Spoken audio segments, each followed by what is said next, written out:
రామో విగ్రహవాన్ ధర్మ. రాముడు వారు అంటే విగ్రహ స్వరూపంలో ఉన్నటువంటి ధర్మస్వరూపుడు.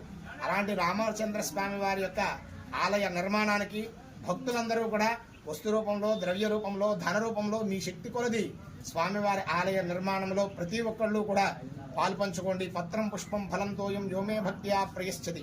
స్వామివారికి కైంకర్యం చేసినటువంటి, పరమేశ్వరార్పణం చేసినటువంటి, విష్ణు అర్పణం చేసినటువంటి ఈ యొక్క ఏ ద్రవ్యమైనా కూడా విశేషమైనటువంటి శక్తిని పెంచి, అదేవిధంగా స్వామివారి అనుగ్రహంతో మనం ఇచ్చినటువంటి ద్రవ్యానికి 10 రెట్లు రామచంద్ర స్వామి అందరికీ కూడా కలగజేస్తాడు.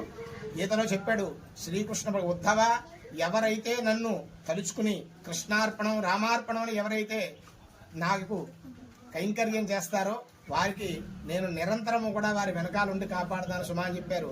అలాంటి రామచంద్ర స్వామి వారి ఆలయ నిర్మాణంలో ప్రతి ఒక్కళ్ళు పాల్పంచుకోండి. స్వామివారి యొక్క దివ్య అనుగ్రహానికి పాత్రలు కావాల్సింది.